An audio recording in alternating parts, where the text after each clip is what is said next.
বাবা, বাবা তুমি তো আমার জীবনের সব ওটা পড়ার সাক্ষী ঠাকুর।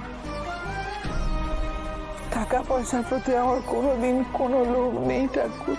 আমার শুধু একটাই চাওয়া, আমার মেয়েদের বিয়ের সময় কন্যাদান যেন ওদের বাবা করে, আর সেটা কোনো কিছুর বিনিময়ে বা শর্তে নয়। কিন্তু এই টাকা আর কাগজগুলো যদি স্নেহা দেখে পেলে তাহলে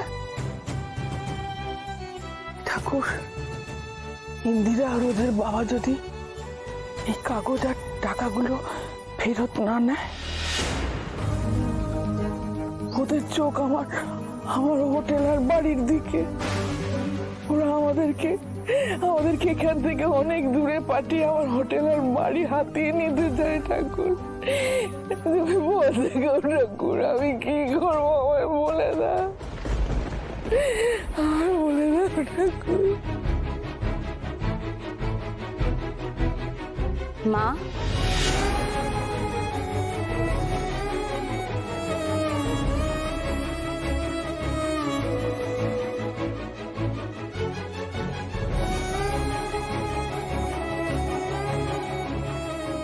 তুমি এখানে বাবার থানে? মনটা ভালো লাগছিল না, তাই বাবার থানে একটু পুজো দিতে এসেছিলাম। হোটেলে অনেক কাজ পড়ে আছে, চল যাই। মা, আমি কি কিছু ভুল করে ফেলেছি মা? তুই কি সব বলছিস? তুই কেন কিছু ভুল করবি মা? তুমি যদি আমার উপর না রাগ করে থাকো তাহলে আমাকে বলছো না কেন তোমার কি হয়েছে? আমি তো বুঝতে পারছি যে তোমার কিছু একটা হয়েছে, কিন্তু আমি যখনই তোমায় জিজ্ঞাসা করছি তুমি আমাকে এড়িয়ে যাচ্ছ। কি হয়েছে মা তোমার? কি এটা? কি মা, এই ব্যাগটা কিসের? বলছি তো হোটেলে অনেক কাজ পড়ে আছে, চল। আর তুই ব্যাগ নিয়ে পড়লি। কথা ঘোরাচ্ছ কেন তুমি? কি আছে দেখি এই ব্যাগে, দাও। কি হলো, এরকম কেন করছো? দাও আমাকে।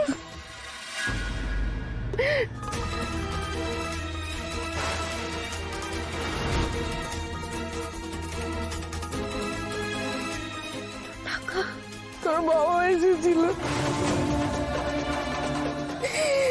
একটা কাগজ আর এই টাকাগুলো দিয়ে এসছে। এই কাগজটা একটা টিপ ছাপ দিয়ে দিও।